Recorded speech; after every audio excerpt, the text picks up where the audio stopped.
Ya.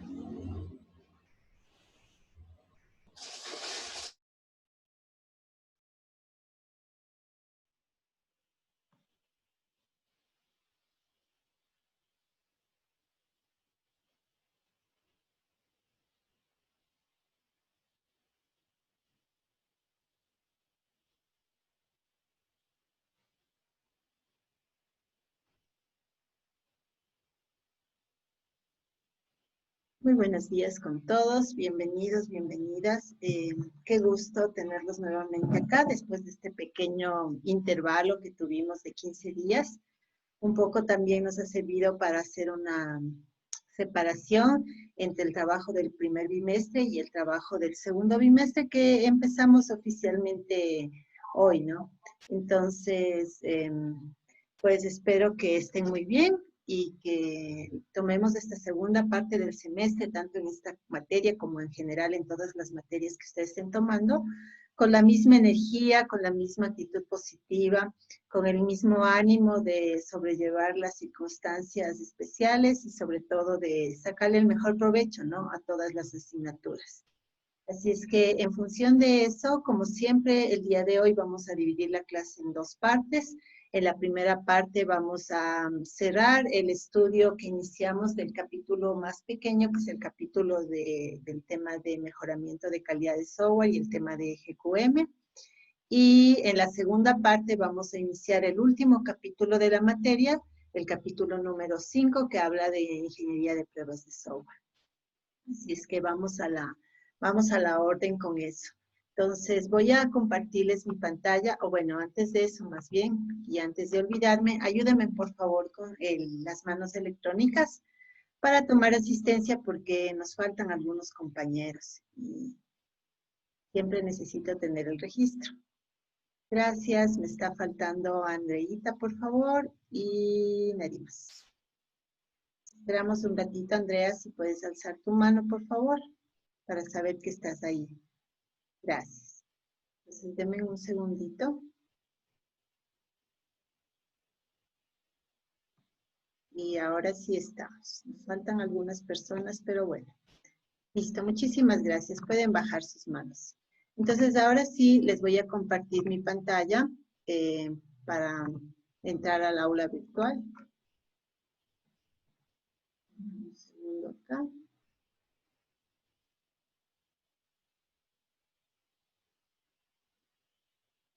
Un poquito lento, pero ahí le damos.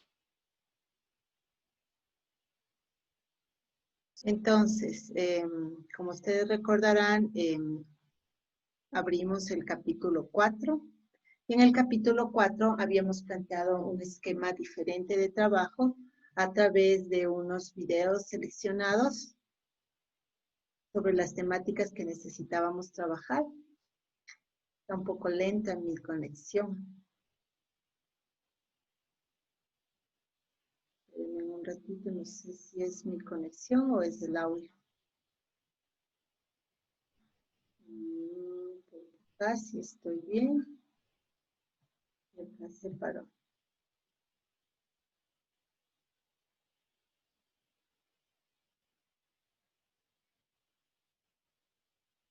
Extraño, chicos. No sé por qué la conexión tal vez alguien me puede dar viendo si pueden accesar al aula en el lado de ustedes. Porque bueno, lo que quería mostrarles es, bueno, primero tengo algunas novedades con respecto al trabajo que hicimos. Lamentablemente, varios de ustedes no hicieron la entrega. La entrega debía realizarse hasta el día de ayer a las 4 de la tarde, por lo tanto, como eso no pasó, tengo 6 personas que ya no tienen calificación en este foro, es decir, están con 0, y tengo 2 personas que, bueno, contactaron conmigo y entregaron retrasado. Así es que les indico pues que tengan cuidado con el tema de las horas de entrega, porque en este bimestre las fechas y horas van a ser automáticamente cerradas por el sistema. Entonces no hay posibilidad de hacer entregas atrasadas. Es que además vamos a tener menos trabajos que el bimestre pasado, entonces cada nota va obviamente a repercutir a tu nota final. Les hago acuerdo que las notas para este bimestre se dividen de la siguiente manera. Definitivamente no quiere entrar al aula, así es que, bueno, vamos a trabajar en opción B hasta que el aula lo logre. Sí, el aula no quiere entrar. Gracias, Byron, por avisarme. Bueno, hasta ver si el aula se compone, les voy a mostrar entonces en el sílabo, que ustedes se lo pueden encontrar en el aula también cuando ya se deje ver. Pero en todo caso, les voy a hacer acuerdito desde acá. En el sílabo, déjenme ubicarle donde lo tengo. Acá estamos. Nosotros somos el grupo de la mañana. Aquí está nuestro sílabo. Y acá en la parte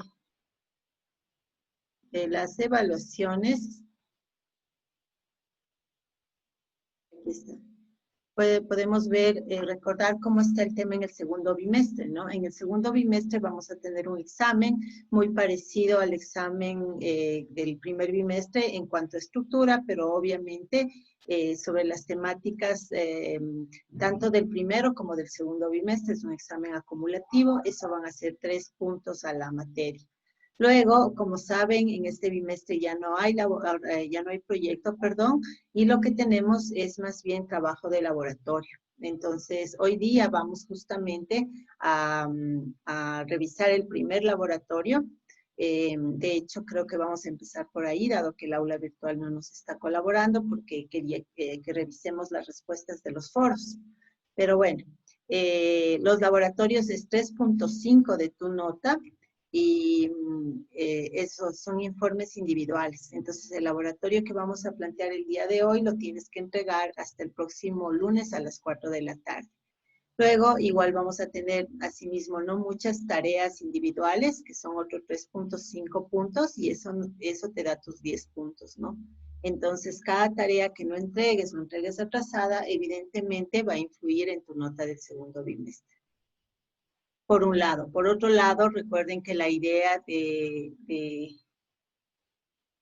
su formación no es realmente un tema de sacar notas y pasar materias, es un tema de prepararte para tu ejercicio profesional, prepararte para tener competencia laboral, para poder tener luego, a través de tu profesión, una manera de sustentarte financieramente a ti y a tu familia, ¿no?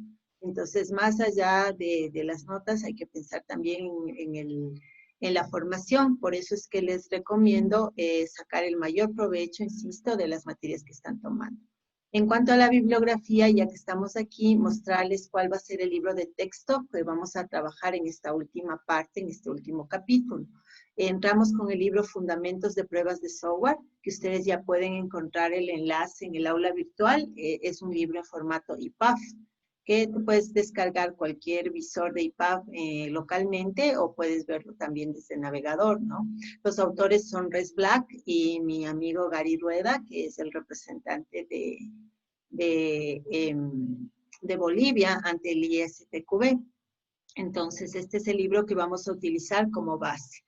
Como siempre, no vamos a leer todo el libro, ni siquiera todos los capítulos, ni todo el contenido de cada capítulo, ¿no? Hoy vamos a empezar con la selección de temas del capítulo número 1, que habla del proceso de pruebas como tal. Entonces, eso en cuanto al texto y en cuanto a las evaluaciones.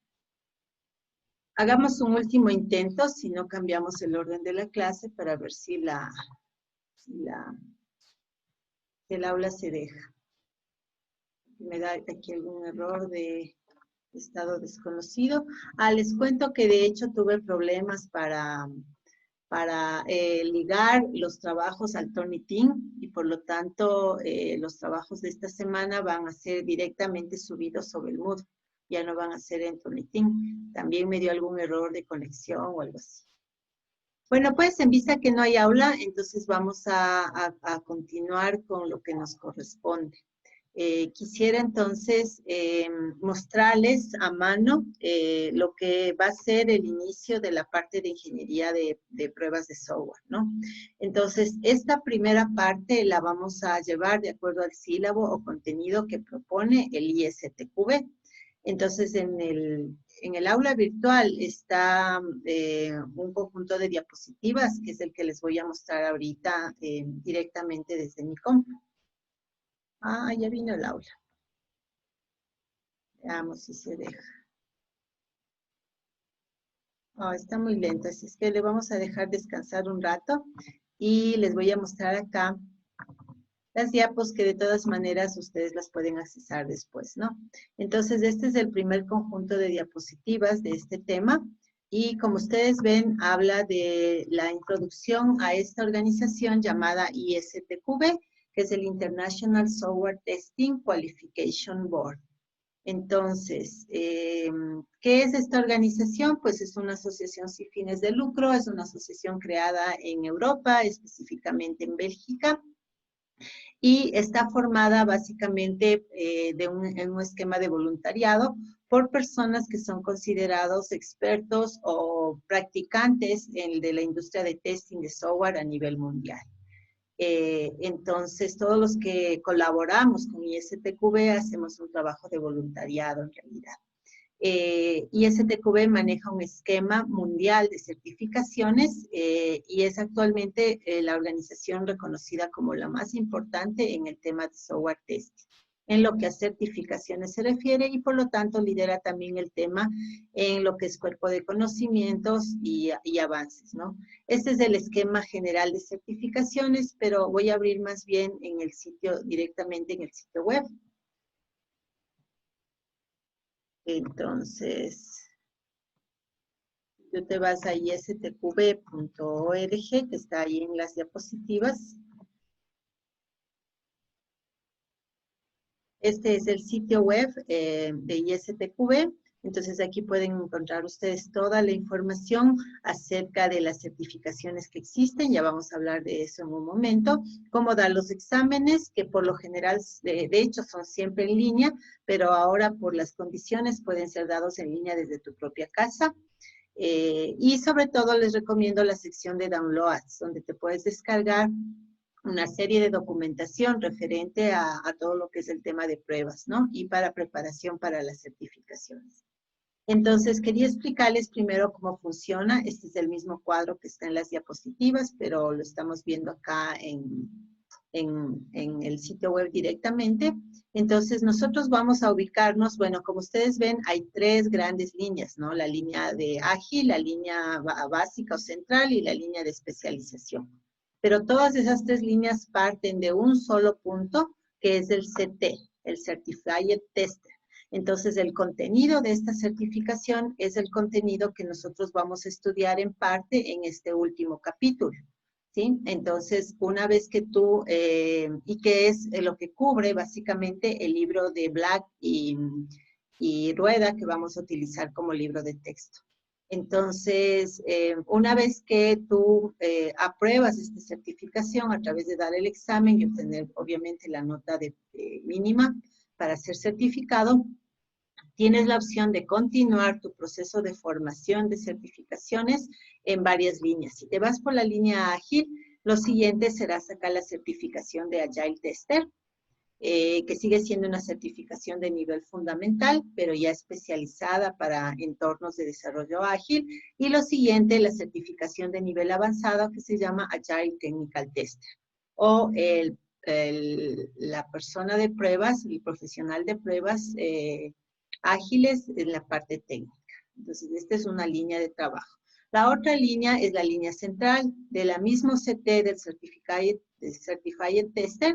A nivel avanzado tienes tres opciones. Test Manager, que sería jefe del área de pruebas.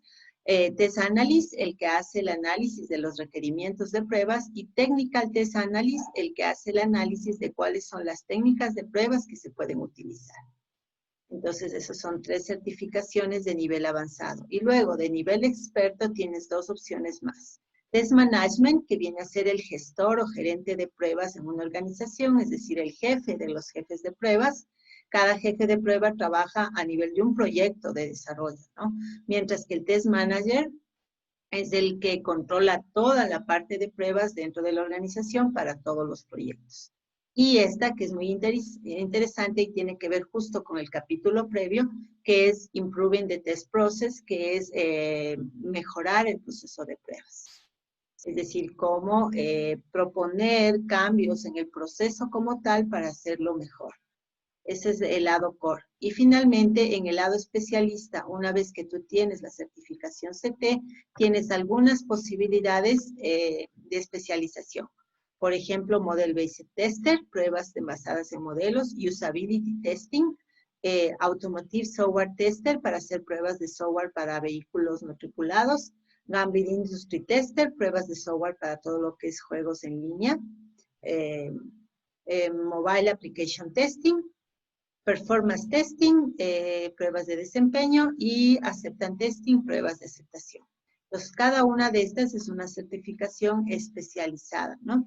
Y a nivel avanzado, 2 certificaciones más. Security Tester, que ahora se vuelve mucho más importante hacer pruebas de seguridad, ya que gran parte de la economía mundial se está moviendo a través de la virtualidad. Entonces, el tema de seguridades en la nube y en la web se vuelve más necesario que antes. Entonces, Security Tester va a ser una profesión muy importante en el futuro próximo, y una que a mí me gusta mucho y que hoy día empezamos a explorar oficialmente o formalmente, más bien con los laboratorios, que es Test Automation Engineer. Es decir, el ingeniero que se encarga de la automatización de los procesos de pruebas con la utilización de herramientas. Entonces, como ustedes ven, hay una gran cantidad de certificaciones por las que tú puedes ir optando para armarte toda una especialización en la parte de pruebas, si es que ese es tu interés. Entonces, bueno, regresándome a las diapositivas, voy a cerrar esta de acá. Una vez que ya hemos visto cuáles son las posibles certificaciones, veamos cuáles son los beneficios que tú puedes obtener como profesional. Primero, la certificación te garantiza un reconocimiento internacional de tus competencias y habilidades, incluso más allá, honestamente, del título universitario, ¿no? Porque a la final nuestros títulos de pregrado son obviamente válidos en Ecuador, pero para ser validados en otros países, pues depende mucho de las reglas que tengan las otras instituciones que nos vayan a recibir, ¿no? En cambio, las certificaciones tienen una validación inmediata, es decir, son válidas a nivel global. Luego, una vez que tú eres certificado, tú puedes utilizar el logo de ISTQB Certified Tester en cualquier espacio, en tus blogs, en tus redes, en tus tarjetas de presentación virtuales o físicas, en tus hojas de vida, en LinkedIn, etcétera, ¿no? Y bueno, como vimos, tienes toda una carrera que puedes seguir dentro de todo lo que es la línea de certificaciones, desde el nivel básico, que es el que empezamos hoy, hasta el nivel experto, y sobre todo mayor visibilidad en el mercado laboral. Ayuda a tu competitividad, ¿no? Siempre cualquier certificación técnica, no solamente esta, sino cualquiera, pues te da un plus. Y si vas a estar en el lado de calidad, testing, pruebas, aseguramiento o control de calidad, pues estas certificaciones son las que te van a ayudar. En este mapa mundi se ve la cobertura, perdón, ya me regreso, se ve la cobertura que tiene ISTQB a nivel mundial. En el azul oscuro están todos los países que son países miembros de boards regionales, de comités regionales. Como ustedes ven, Ecuador está en modo azul oscuro porque nosotros pertenecemos al board de Hispanoamérica. En el color plomo claro están los pocos países, sobre todo como ustedes ven en el continente africano, que no pertenecen a un board como tal, pero sin embargo las personas de estos países pueden optar por la certificación, que como decimos es en realidad en línea. Entonces no importa que su país no pertenezca a un board, igual el profesional puede certificarse. Sin embargo, el pertenecer a un board nos da algunas ventajas, ¿no? Nos permite tener no solamente acceso a dar los exámenes, sino también nos permite tener voz y voto en las decisiones que se toman a nivel de los contenidos de los exámenes, de las propuestas que se hacen de teorización de la ingeniería de pruebas de software, a través de grupos de trabajo a los que puedes pertenecer como país, ¿no? Entonces, hay 63 boards que cubren a más de 100 países. Sin embargo, las certificaciones se han dado a personas que pertenecen a más de 120 países y existen más de 300 organizaciones que dan los cursos, ¿no? Entonces, estos cursos obviamente son de pago. Sin embargo, acá en la formación de ustedes, este capítulo que vamos a ver, obviamente va como parte de la formación y no tienes que pagar. Y yo considero que una vez terminado esto, revisando el libro de texto que yo les estoy proporcionando, ustedes podrían no solamente dar el examen, sino lo que es más importante, pasarlo y certificarse. Entonces, obviamente hay un costo, ¿no? Habría que hacer esa inversión, pero a la larga vale la pena. Entonces, sí les recomendaría poner entre sus, digamos, opciones a futuro, tomar la certificación. Y bueno, hablemos ahora un poquito del regional, que es el Hispanic American Software Testing Qualification Board. Como ustedes ven, obviamente también tiene su propio sitio web. Nos vamos a ir allá rápidamente. Entonces, este es el portal oficial del Hispanoamérica Software Testing Qualification Board o Comité de Calificación de Pruebas de Software a nivel de Hispanoamérica. Entonces, aquí nuevamente hay información general sobre la certificación, sino que está en español, ¿no? Sobre los cursos que se dan, etcétera, ¿no? Acá en la parte de acerca de podemos ver quiénes son los miembros de la organización a nivel de Hispanoamérica. Y aquí ustedes pueden chequear, ahí está, los miembros por cada uno de los países, ¿no? Entonces aquí están todos los países que tenemos representación y aquí constamos en Ecuador, como ustedes saben, con mi persona, que actualmente tengo el honor de representar al país dentro del board, y la empresa que está, la única empresa de Ecuador que está también oficialmente aceptada como miembro del board, que es SD Consult.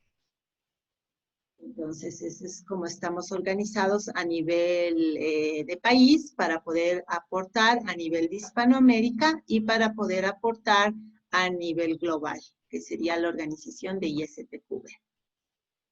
Entonces, bueno, un poco de estadísticas. Aquí ven ustedes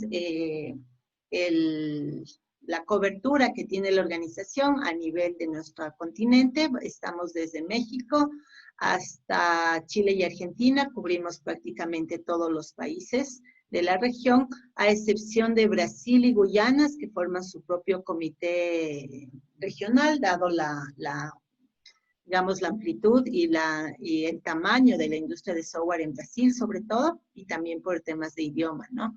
Y últimamente tuvimos un cambio que no está reflejado aún en estas diapositivas, que es que Cuba dejó de pertenecer al Board de Hispanoamérica y pasó a pertenecer a otro Board. Entonces, ya en futuras actualizaciones, pues, Cuba ya no constará en esta lista.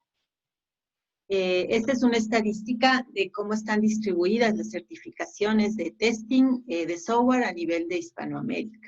Como ustedes ven acá, el país que mayor porcentaje de profesionales certificados tiene es Colombia, con un 39%, seguido de México, con un 28% del total de certificaciones, Argentina bastante más lejos, con un 8%, y casi empate con Perú, que tiene 7%. Le sigue Chile con 6% y finalmente Costa Rica con un 4%. De ahí para abajo, todos los otros países, incluyendo lamentablemente Ecuador, sumamos entre todos 3%. Y aquí está Ecuador, debajito de Uruguay. ¿Sí? Entonces, eso quiere decir, bueno, como todo, tiene su lado bueno y su lado malo, ¿no? El lado malo, obviamente, es que eso significa que al momento, nosotros como país dentro de nuestra región, no tenemos una posición, digamos, de punta sino más bien al revés, una posición de cola en lo que es el número de profesionales certificados en temas de software. Ese sería el lado negativo. El lado bueno es que esto abre una oportunidad, un nicho importante para ustedes, que son los futuros profesionales, ¿no? Dado que Ecuador está recién entrando en el tema de formalizar los temas de ingeniería de pruebas de software, de reconocer la importancia que tiene como una profesión como tal, entonces, si a ti te gusta, si a ti te interesa, podrías hacer una carrera muy fructífera, que beneficiaría a la región, al país y obviamente a tu persona, ¿no? Dentro de estos temas de calidad. Quiero mostrarles algunas estadísticas como para que se hagan una idea de las posibilidades.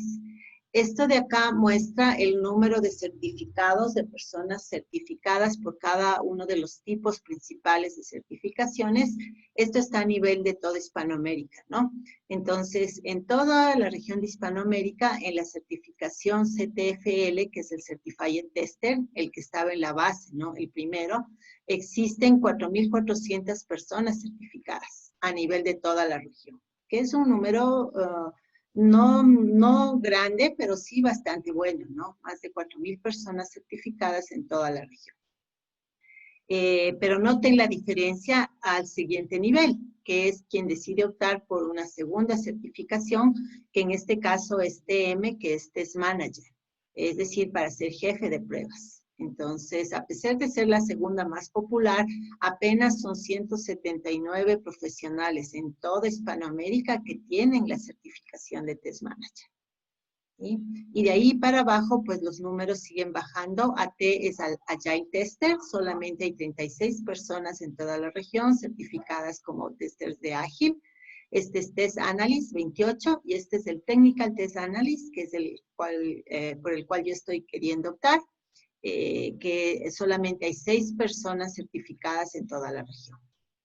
¿Sí? Entonces, como ustedes ven, los números en la segunda certificación son todavía muy bajos. Entonces, mi recomendación sería que si quieres ganar tiempo antes de graduarte, tú puedes ya certificarte a este nivel, que aparte es bastante factible, bastante, no diría sencillo, pero con la formación que tú tienes hasta este punto de tu pregrado, más lo que vamos a ver en estas clases, yo creo que tienes ya cubierto un buen porcentaje de lo que necesitas para pasar esta certificación.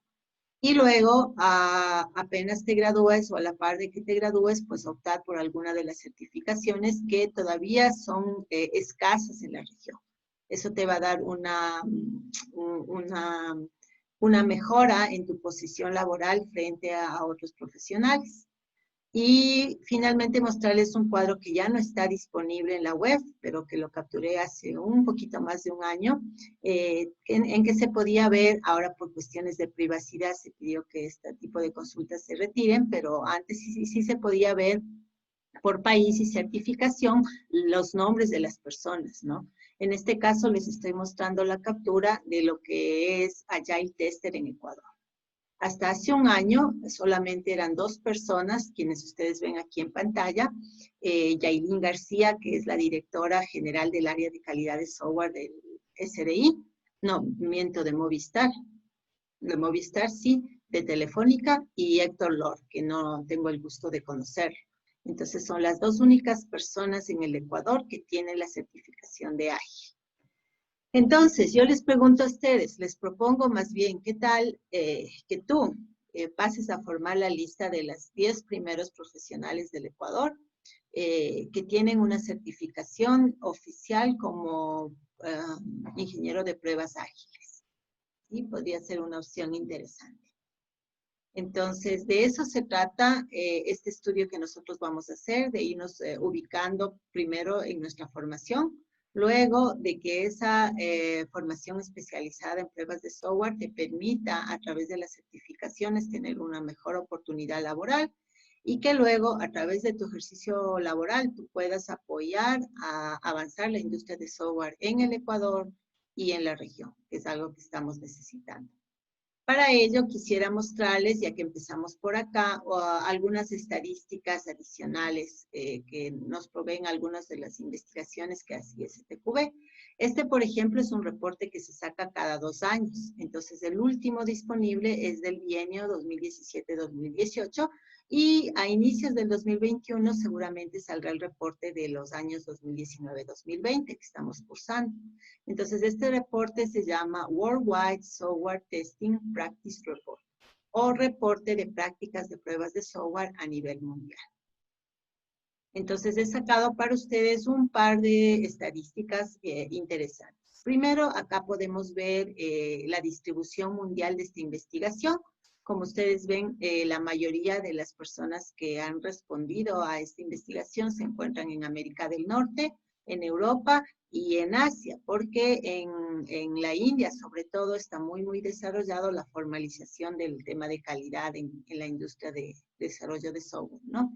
Y en cambio quedamos muy relegados en general, y este mapa mundi también lo demuestra, tanto en América del Sur y Centroamérica como en África, ¿no?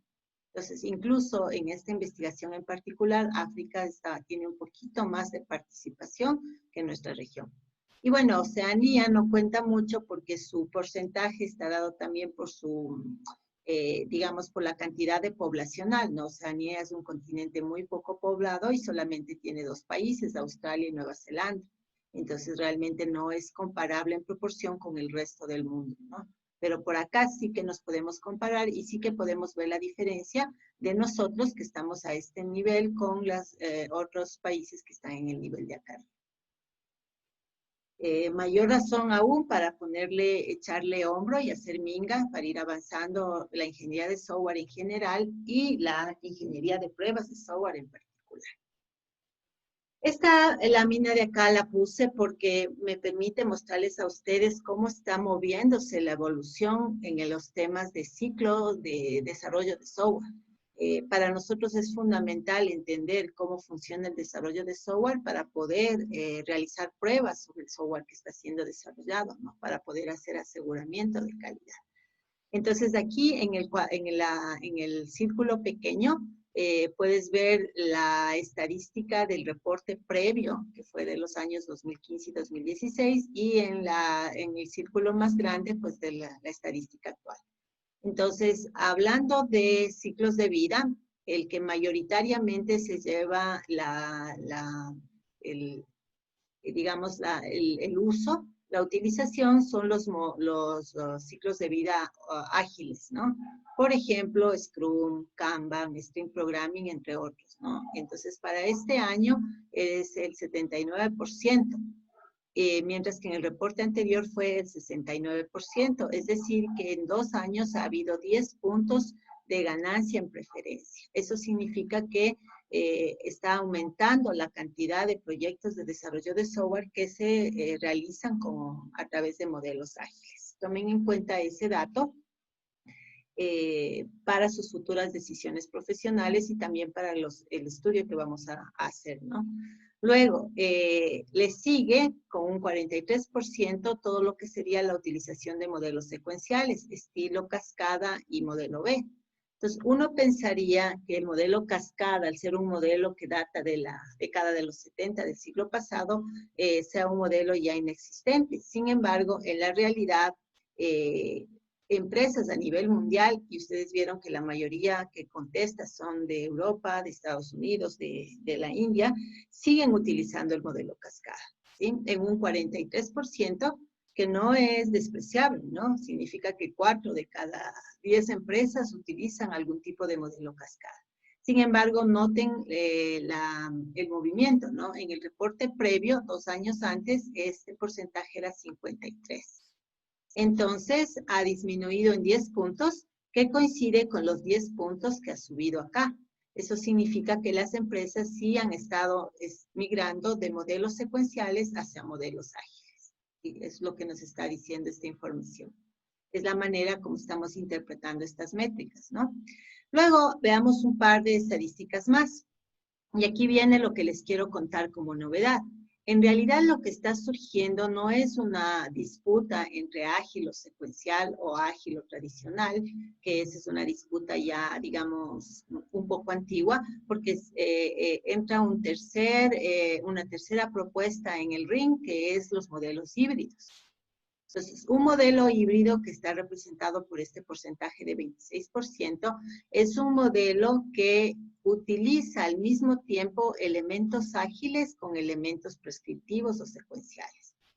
Es decir, combina lo mejor de los dos mundos y vendría a ser como la antítesis, o más bien dicho, como la síntesis de estos dos de acá. ¿Sí? Entonces, vendría a ser como la fusión de los dos en un modelo integrado, que abarca tanto lo ágil como lo secuencial. Entonces, estos modelos se llaman modelos híbridos y en estos 2 últimos años, del 2017 al 2019, 26% de las empresas se han pasado a trabajar en esquemas híbridos. Y noten que en el reporte anterior no había ni siquiera esa opción. Es decir, estos 26 puntos los han ganado totalmente en 2 años, lo cual representa casi el triple o el doble de la ganancia que tuvo Ágil, que solo ganó 10 puntos, o de la pérdida que tuvo Secuencial, que solo perdió 10 puntos. Entonces, ¿de dónde salen los otros 16 puntos que vienen acá, no? Porque 10 podríamos decir que salen de acá, ¿sí? Los otros 16 están saliendo de Ágil. Es decir, la gente no se está pasando, las empresas no se están pasando de desarrollar secuencial a desarrollar ágil. En realidad, la gente se está pasando de desarrollar secuencial a desarrollar híbrido. E incluso la gente que estaba ya desarrollando híbrido, este 69%, se está pasando está desarrollando ágil, se está pasando a desarrollar híbrido. Entonces, la tendencia va hacia modelos de desarrollo híbridos que combinan las dos cosas. Tomen en cuenta eso y cuando salga el reporte del 2020, pues les recomiendo que se lo descarguen porque estos son reportes gratuitos y lo revisen y veamos si es que esa proyección resultó o no resultó cierta. Y por último, hay quienes siguen trabajando en modelos prescriptivos iterativos generales como RUB o Espiral. Espiral, el modelo inventado por Barry Boehm, ¿no? Que era una de las preguntas de la tarea de esta semana. Entonces, anteriormente tenía 18 puntos y al momento tiene 11 puntos, es decir, está a la baja. Está a la baja al igual que los modelos secuenciales. Entonces, ahorita, digamos, la novedad estaría entre los modelos ágiles y los modelos híbridos, pero como les digo, para mi criterio, la tendencia se va a ir por la integración en modelos híbridos. Entonces, bueno, veremos qué pasa con esa discusión. Aquí algunas de las actividades que se reportan, que se usan para encontrar defectos antes de la ejecución de pruebas. El laboratorio que vamos a hacer hoy, y por eso les quería mostrar estas diapositivas antes de mostrarles el laboratorio, tiene que ver justamente con utilizar una herramienta de análisis estático, es decir, de un análisis que se hace sin ejecutar de código. Que es parecido a los que usamos para el proyecto, ¿no? Que también eran de análisis estático. Entonces, estas herramientas tienen la ventaja de que se pueden utilizar antes de hacer ejecución de código, incluso ejecución de código en pruebas, obviamente también debe ser antes de ejecución de código en producción, ¿no? Y fíjense ustedes en porcentajes, lo que más se utiliza es lo que se llama revisiones formales de documentos de análisis o de requerimientos, en un 69%. Entonces, nosotros vamos a estudiar en estas semanas la técnica de revisión. Vamos a ver que hay varias revisiones y específicamente de las que se refieren en esta investigación son de las que se llaman revisiones formales, ¿sí? Utilizadas para el tema de requerimientos o documentos de análisis. Seguida por las mismas revisiones formales, pero utilizadas en documentos de diseño, es decir, arquitecturas, bases de datos, interfaces, APIs, etcétera, ¿no? Luego, lo que vamos a hacer nosotros en el laboratorio, que es inspecciones de código fuente. Entonces, en el laboratorio de hoy, ustedes van a escoger un proyecto de desarrollo donde tengan disponibilidad del fuente Si es que no puede ser un proyecto propio, pues pueden buscar un proyecto en GitHub, por ejemplo, que esté abierto al público. Y entonces vamos a hacer la inspección de ese código fuente utilizando una herramienta que se llama SonarQube. Fíjense en que ese tipo de trabajo está en un 28% en tercer lugar, ¿no? Luego, herramientas de análisis estático, que es lo que nosotros vamos a utilizar de manera automatizada, 27%. Acá me imagino que se refiere más bien a hacerlo manualmente, que también se puede hacer. Y esas serían las 4 principales formas de detectar defectos actualmente. Revisiones de los requerimientos, revisiones de los diseños, inspecciones de código manuales, análisis estático con herramientas. ¿Sí? Entonces nosotros nos vamos a ubicar en estos 2. Vamos a utilizar una herramienta para hacer una inspección de código en el laboratorio del día de hoy. Y aquí están algunos de los tipos de pruebas que son importantes para las organizaciones que contestaron este estudio. Y entonces, como ustedes ven acá, hay gran cantidad de tipos de pruebas. Voy a hacerlo un poquito más grande porque casi no se lee. Que las organizaciones utilizan, ¿no? Pruebas funcionales, pruebas de desempeño, pruebas de seguridad, pruebas de usabilidad, pruebas de accesibilidad, pruebas de confiabilidad, pruebas de la facilidad de pruebas, es decir, probar si tus objetos de pruebas son fáciles de probar, valga la redundancia. Ese recuerden ustedes que es un subcriterio de mantenibilidad, de stability. Pruebas de disponibilidad, pruebas de mantenibilidad, pruebas de eficiencia, pruebas de escalabilidad, pruebas de interoperabilidad, pruebas de operabilidad, pruebas de portabilidad seguía. Perdón, ya me regreso. Lo que pasa es que como lo hice grande, a ver, acá está. Pruebas de portabilidad, pruebas de recuperación, pruebas de facilidad de soporte, pruebas de extensibilidad del software. En el orden que he nombrado es el orden en el cual son de menos a más utilizadas. Como ustedes ven, lo más utilizado sigue siendo pruebas funcionales. Sin embargo, está ya demostrado que las pruebas funcionales obviamente no cubren completamente lo que se necesita en cuanto a calidad, porque a la funcionalidad le tienes que agregar los criterios de calidad y fíjense en el orden en que son probados, ¿no? Primero el desempeño, luego la seguridad, luego la usabilidad y después de ello la accesibilidad y así sucesivamente. Entonces, estos son datos de la industria, de la vida real. Entonces, como ustedes ven, en los temas de calidad y de pruebas de software no son solamente temas teóricos que dicen los libros que hay que aplicar, son cosas que en la práctica las empresas que están trabajando en la industria de software al día de hoy utilizan, ¿no? Y finalmente les quería mostrar un par de resultados de otra investigación que cubre el bienio 2019-2020, esta acaba de salir hace unas pocas semanas, que se llama la encuesta de efectividad de ISTQB. Entonces, de aquí, igual primero mostrarles dónde se realizó la investigación, sobre todo porque nos da buenas noticias. En este caso, Sudamérica ya tiene una participación más decente de 25%, incluso más que Norteamérica. Sin embargo, sigue estando menos que Europa y ahí como empates con lo que es Asia, ¿no? India y la China. África se sigue manteniendo en su porcentaje bajo y Oceanía también con su porcentaje dado su poca población. Pero en todo caso, esta encuesta refleja un poco más el sentir y la situación en nuestra región como Sudamérica. Entonces, veamos. Aquí respondieron más de 2,000 personas de 89 países. Entonces, en este primer gráfico se compara 3 años, el 2019, el 2018, el 2016 y el 2013, que son los últimos años en que ha salido esta encuesta. Pero nos vamos a concentrar nosotros en el año actual, ¿no? En el último, que es el 2019.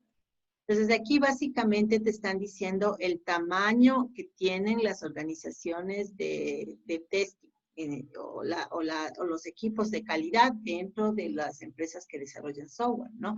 Pues fíjense en que nosotros de pronto nos ubicaríamos más en este rango de acá, que es equipos pequeños de menos de 5 personas en el área de calidad y pruebas. ¿sí?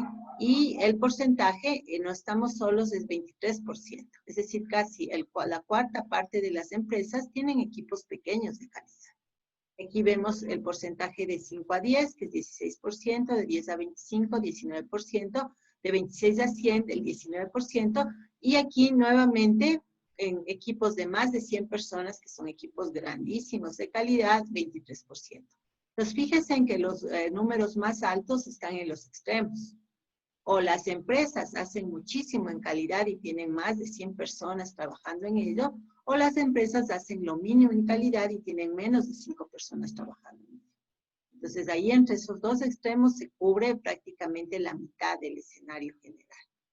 ¿Sí? Y nosotros, por supuesto, en nuestra región nos ubicamos en este lado.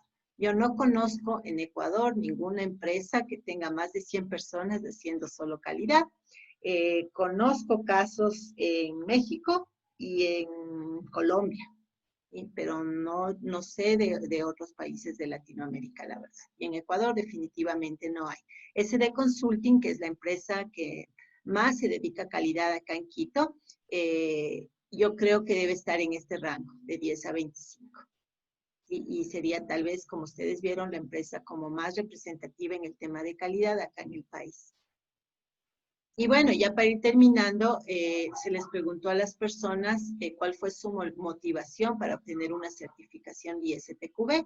La mayoría, el 83%, dijo que para desarrollar su carrera profesional, un 81% para desarrollar sus habilidades en la parte de pruebas, un 28% para mejorar sus ingresos, un 22% porque los obligaron los empleadores y un 21% para ser reconocidos entre sus colegas.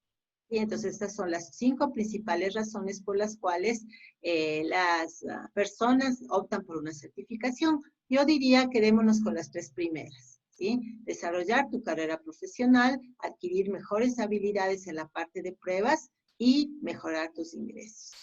Parece que esas 3 son más que suficientes como para hacer un esfuerzo de certificación.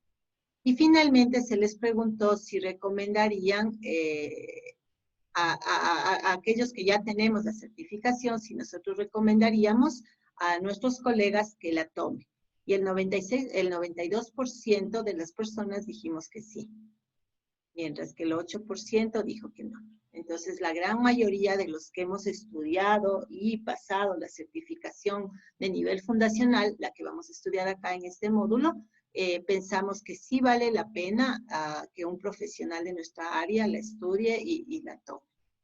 Eso es básicamente, y aquí están, bueno, esa es la última, que tan importante sería obtener la certificación Agile. Entonces, 28% muy importante, 37% importante. Entonces, entre los dos hablan la mayoría, ¿no? Y aquí están nada más los datos que les quería mostrar con respecto a la certificación. Voy a hacer un alto ahí para preguntarles cómo vamos, cómo están, si tienen alguna pregunta o quieren agregar algo. Les veo con la mano a José Dávila y Jorge Trujillo. No sé si es porque se les quedó así desde que empezamos la clase o si quieren decir algo. Cuéntenme nomás, chicos. Entonces, bueno, mientras se animan a preguntar, eso es básicamente el estado de la situación de la ingeniería de pruebas de software a nivel mundial y regional. Y STQB es como la organización que más activa está en el tema y más reconocida está. Y las certificaciones son una buena opción para ustedes, para que la consideren. Eso sería como digamos, el resumen de lo que acabamos de ver, de lo que vamos a estudiar en este capítulo. Ahora sí veamos si el aula nos colabora. Espero que sí, porque ya vi que ya se podía entrar. Y podamos ver primero el laboratorio, que me interesa y me preocupa que no se deje ver. Como siempre, si es que alguien tuviera un problema de audio o de video con lo que estoy mostrando, me avisa, ¿no? Entonces, creo que ya reaccionó.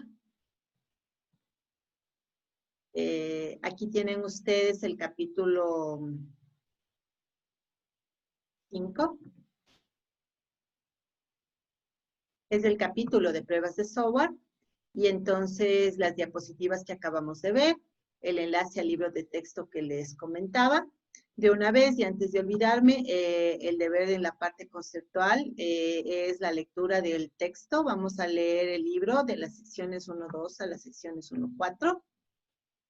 Y luego vas a responder estas preguntas 7, 8, 9, 10, 13 y 14 que están en las páginas 77 y página 79 y enviar ese archivo. Voy a abrir un ratito el libro para mostrarles cómo son las preguntas. 7 a 79. Entonces, les he puesto un enlace a mi Dropbox porque el libro es un poco pesado y no lo pude cargar directamente en el aula virtual, pero aquí lo tienen ustedes. El libro se llama Fundamentos de Pruebas de Software. Y se corresponde, como les decía, con la certificación ISTQB de nivel fundacional. Entonces, ya me olvidé la página, perdón, 77 y 79. Entonces, el libro está en español, lo cual pues espero les facilite y les agilice un poco la lectura. Aquí estamos, por ejemplo, en la página 77. Y aquí, este es el tipo de preguntas, ¿no? Me voy a mover un poquito para abajo. Por ejemplo, dice el enunciado, considerar los siguientes objetivos. 1, encontrar defectos. 2, ganar confianza en el sistema. 3, proporcionar información acerca del sistema. 4, prevenir defectos. 5, eliminar defectos. ¿Cuál de los siguientes enumeran los objetivos comunes de las pruebas? Y pues tienes que escoger la letra correcta, ¿no? A, B, C o D. Siempre hay una sola en las certificaciones ISTQB, no hay respuestas múltiples. Siempre las preguntas son A, B, C, D. Y de las letras A, B, C, D, siempre una sola es la respuesta correcta. Todas las preguntas valen un punto. Y si te equivocas, pues obviamente 0 puntos, ¿no? Entonces, la certificación son 40 preguntas y tienes 40 minutos, es decir, tienes un promedio de 1 minuto para contestar cada una de las preguntas. Entonces, como ustedes ven, no son preguntas de desarrollo, entonces lo que yo les pido es que de cada una de las preguntas, después de haber leído obviamente el material donde está la explicación teórica, para que ustedes puedan saber las respuestas, escoger cuál es la opción correcta y como hicimos en el trabajo anterior, explicar por qué las otras opciones son incorrectas. ¿Sí? Entonces yo escojo la B. No es A por esto, no es C por esto, no es D por esto. Eso es lo que tenemos que entregar. Y nuevamente aprovecho el deber de esta semana para pedirles que planifiquen bien sus tiempos. Esta materia está organizada de tal manera que como solamente tenemos una clase presencial sincrónica a la semana, la otra clase, que son 2 horas, la tenemos que compensar de alguna manera. Y como lo estamos haciendo es a través de las lecturas. Entonces, ustedes tienen esas 2 horas para dedicarse a revisar el material que no lo vemos en clase sincrónica, ¿no? Y luego, adicional a las horas de clase, ustedes tienen que dedicar un tiempo autónomo, ¿no? Y ese tiempo autónomo es justamente el de las tareas. Entonces, para esta materia ustedes deberían dedicar un mínimo de 3 horas adicionales a la semana, aparte de la clase que tenemos, para estar dentro de los rangos exigidos, ¿no? Así es que les pido que planifiquen bien, no dejen para el último. Ayer me contaban los compañeros del otro curso que no pudieron enviar a tiempo porque ahí también tengo varios ceros, tengo como 4 personas con 0 en la primera tarea, porque pues pensaron que en media hora lo podían resolver. Y en media hora no puedes verte 2 videos, leerte 2 artículos y responder 10 preguntas, al menos no con calidad. Entonces, si tú quieres ser un profesional bueno, ¿no es cierto? Si quieres ser un estudiante de buen desempeño, tienes que organizar tus tiempos para cumplir tus tareas con tiempo suficiente y con calidad suficiente. Entonces, bueno, hecho ese llamado a la conciencia, esa es la lectura que la pueden entregar como siempre hasta el lunes a las 4 de la tarde, no se aceptan entregas atrasadas. Y ahora sí vamos al informe de laboratorio. Recuerden que el trabajo de laboratorio reemplaza el trabajo de equipo de proyecto, entonces es un trabajo que lo tienes que hacer necesariamente y entregar a través de un informe cuya plantilla la vamos a ver justo ahorita. Entonces, si entras a la opción de informe, igual abierta hasta el próximo lunes a las 4 de la tarde, aquí abajito hay una plantilla adjunta. Entonces, la voy a descargar ahorita para mostrárselas. Esta es la plantilla que vamos a utilizar para todos los informes que vamos a hacer durante este bimestre. Entonces, es una plantilla simplificada porque la que exige la Poli es una plantilla, a mi criterio, que no valía la pena utilizarla dadas las circunstancias, ¿no? Está bien si tenemos un laboratorio presencial donde nos vemos, donde ustedes pueden preguntar, donde podemos ir viendo sobre las pantallas de cada uno lo que está pasando, etcétera, ¿no? Entonces, lo que he hecho yo es una versión simplificada para poder facilitarles a ustedes el trabajo, que contiene estos elementos. El laboratorio, más que cantidad, es calidad. Por lo tanto, no necesito que sea un informe extenso en cuanto al número de páginas, más bien lo contrario, un informe sucinto, concreto, que vaya directo a lo que se necesita. Inclusive en el marco teórico, no hace falta que sea un marco teórico abundante, sino más bien consistente. Entonces vamos a repasar o a revisar más bien las secciones rápidamente. Va la fecha, que sería la fecha que entregas, va tu nombre. El tema del laboratorio de esta semana es calidad de código.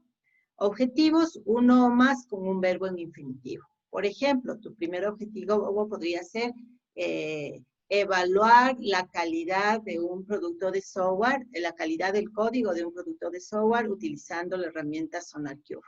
Podría ser un objetivo. ¿Sí? Otro objetivo podría ser aprender sobre análisis estático de código, etcétera. Entonces tú decides si pones uno o pones más, pero empiezas siempre con un verbo en infinitivo para volverlo una meta. Entonces lo que tú pongas aquí es lo que tú te estás planteando como tus objetivos de aprendizaje. Y al final, pues veremos, la idea es que al final tú hayas cubierto esos objetivos, los hayas superado, ¿no? En el marco teórico, la idea es poner conceptos y definiciones, como una especie de diccionario, ¿no? De aquellos conceptos que para ti sean desconocidos o que si los conocías no estabas muy seguro, ¿no? Por ejemplo, análisis estático de código, por ejemplo, calidad de código, por ejemplo, SonarQube, etcétera, ¿no? Entonces, cualquier definición, cualquier concepto que sea desconocido o que sea confuso, pues lo pones aquí como nombre y definición, no muy largo y referenciado, ¿no? Luego viene la instalación y o configuración del ambiente de pruebas y las herramientas de pruebas.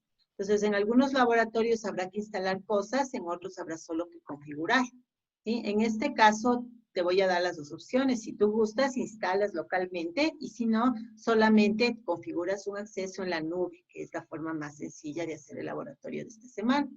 En cualquiera de los casos, captura pantallas. De hecho, yo les recomendaría que ahorita que yo voy a empezar a hacer el laboratorio para mostrárselo a ustedes, me vayan siguiendo y ya vayan haciendo capturas de sus propios ambientes para que ya vayan avanzando con el informe, ¿no? Descárgate este archivo, ya ponle tu nombre y puedes empezar ya a rellenarlo. Entonces, capturar todo lo que tiene que ver con la instalación y configuración y al final de esta sección una pequeña tabla que tenga todas las especificaciones del hardware y software sobre el que hiciste la práctica. Entonces, ¿qué tipo de computador utilizaste? Por ejemplo, en mi caso, yo estoy en un HP, que es un Intel Core i7. Luego vamos al software operativo, al sistema operativo. Entonces, en mi caso, estoy en Windows 10. Luego vamos al navegador, en mi caso voy a usar Chrome y la versión tal, etcétera, etcétera, ¿no? Luego vas aumentando en esa tabla todas las partes de hardware y software que fueran necesarias para hacer el laboratorio con las que tú trabajas. Siguiente punto es lo más importante o lo central, que es el desarrollo de la práctica. Entonces, dos secciones, la de resultados y análisis y la de mejoras. Entonces, en resultados y análisis, igualmente capturas de tus pantallas de cada uno de los resultados que se te piden, que ya los vamos a revisar, que están en la especificación del laboratorio, ¿no? Y entonces, pones el resultado, pones tu análisis. Es decir, el resultado es la métrica, ¿no? El valor como tal. Yo qué sé, me salió 1500 líneas de comentario. Entonces, ese es un resultado. Ahora, ¿cuál es tu análisis? Tu análisis puede ser que eso es un buen nivel de comentarios, eso es un nivel muy bajo de comentarios, o podría ser que si bien es cierto hay 1500 líneas, la mayoría de los contenidos de esos comentarios están incompletos. Entonces, cualquier cosa que complemente cualitativamente al número que tú estás mostrando como resultado. Esto porque el número te lo da la herramienta automáticamente, tú no vas a tener que calcular nada a mano. Entonces, tú aportes el análisis. ¿Sí? Y al final, incluir una tabla con el resumen, como para que alguien que no tenga el tiempo pueda ir a la tabla y ver directamente en la tabla los resultados obtenidos en el análisis de calidad del código. En mejoras 3 o más para el producto, ¿no? Entonces, dirigido al desarrollador, al dueño del producto, las 3 cosas o más que tú consideres más importantes o más prioritarias de mejorar en ese producto de salud. Recuerden que todo producto, por definición, es perfectible. Entonces, siempre va a haber cosas que mejorar. Y de hecho, vas a encontrar, necesariamente vas a encontrar novedades, ¿no? Vas a encontrar bugs, vulnerabilidades de seguridad, código duplicado, etc. Ya vamos a ver algunas de las opciones de las novedades que vas a encontrar y que puedes luego reportar como mejoras. Finalmente, en conclusiones, mínimo 2 sobre lo que tú aprendiste en la práctica, que debería estar relacionado o concatenado con los objetivos, ¿no? Entonces aquí pones un par de conclusiones y finalmente una recomendación o más si quieres de cómo se podrían mejorar a futuro estos laboratorios. Sobre todo porque honestamente es la primera vez que yo voy a trabajar en modo virtual en laboratorios. Entonces, pues espero que nos funcione bien, pero podemos ir mejorando sobre la marcha, ¿no? Podemos ir afinando ciertas cosas que tal vez podamos hacerlas de mejor manera si cambiamos. Entonces, ahí ustedes me darán recomendaciones. Las referencias y opcionalmente anexos. Entonces, este es el documento. Voy a cerrar un ratito la pantalla para ver si es que hay alguna pregunta con respecto al laboratorio o al documento de informe hasta el momento. José Dávila, ¿querías preguntar algo o se te quedó la manito nomás? Se quedó, dije, disculpe. Ah, se te quedó. Yo pensé que querías preguntar. Ok, listo. Bueno, pues, entonces ahora sí vamos a recorrer juntos las especificaciones del laboratorio y les voy a mostrar en mi pantalla, la ejecución. Para que ustedes, ojalá, de una vez, si es que pueden, lo vayan replicando en sus máquinas y si no, pues también les va a quedar grabada esta clase para que la puedan volver a revisar si es que necesitan. Entonces, vamos. Primero, registrarse para accesar a la herramienta. La herramienta que vamos a utilizar en el laboratorio se llama SonarQube. Esa es la herramienta. Sin embargo, para hacerlo más sencillo, vamos a utilizar este servicio en la nube que se llama SonarCloud. Pues SonarCloud es un servicio en la nube en el cual ya está preinstalado la plataforma SonarQube o la herramienta SonarQube y que nos da un acceso gratuito. No recuerdo si es por 15 días, pero en todo caso es tiempo suficiente como para nosotros hacer el laboratorio, ¿no? Entonces, este es el enlace. Le das clic en el enlace, lo puedes hacer ahorita mismo, y entonces te aparece esa primera pantalla que salió. Como yo ya estoy prelogueada, obviamente se me fue de golpe a esta pantalla que es la primera que tú tienes que lograr, ¿no? Cuando te diga bienvenido a SonarCloud. Te ayudamos a empezar en tu jornada de calidad de código, ¿sí? Entonces, esta pantalla es la que tienes que capturar para el informe con tu imagen acá, ¿no? Entonces, si ustedes ven aquí, ya se nota que yo estoy logueada o lo puedes mejor poner así para la captura de tal manera que se vea tu nombre y tu correo. ¿Sí? Y entonces ahí quise yo que efectivamente tú hiciste tu logueo. Ahora, ¿cómo lo vas a lograr? Pues como con cualquier plataforma, pues como no tienes un login todavía, haces un register, ¿no? Y en el registro te va a pedir lo típico, tu nombre, tu institución, tu correo, utilicen el correo de la poli. Luego te va a pedir que verifiques el correo, en tu inbox, y finalmente te va a decir ya puedes accesar logueándote, ¿no? Y entonces cuando hagas el login, el primer login vas a tener esta pantalla. ¿De acuerdo? Entonces esa es la primera cosa, que ya las puedes ir haciendo ahorita si deseas. Segundo, les recomiendo antes de hacer la práctica revisar las instrucciones de uso. En este caso, les estoy dando el enlace que te manda directamente a la guía de usuario de SonarQube. Entonces, lo voy a abrir igual acá. Esta es el portal de SonarQube, de la herramienta como tal. Esta es la guía de usuario y estamos específicamente parados sobre la sección limpia mientras codificas. La idea es no hacer código y luego hacer limpieza, sino más bien ir limpiando mientras vas codificando. Es más o menos como cuando uno cocina y no lavas lo que va usando, ¿no? Entonces, si tú vas cocina, usa y no lavas, al final vas a tener una pila de platos que te va a tomar años lavar. Ollas, platos, cucharas, utensilios, demás, ¿no? Pero en cambio, lo que a mí me gusta hacer es ir lavando mientras voy cocinando. Entonces, cocino, uso algo, lavo. Cocino, uso algo, lavo. Entonces, clean as you cook. En este caso sería clean as you code. Entonces, mientras voy codificando, ya voy dejando limpio mi código. Y eso es lo que recomienda SonarQube a los desarrolladores.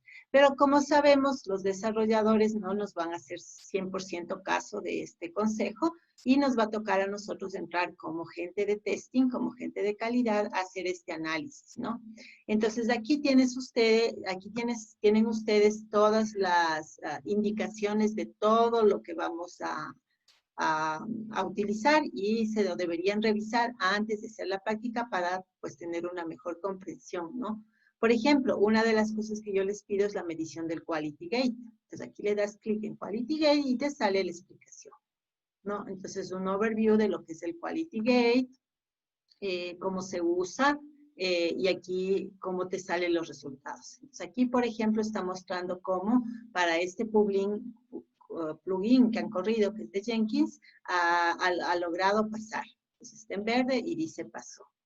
¿Sí? Entonces, esta es la captura que yo necesito que tú hagas del software que tú vayas a evaluar. Ya lo vamos a hacer ahorita en vivo para demostración.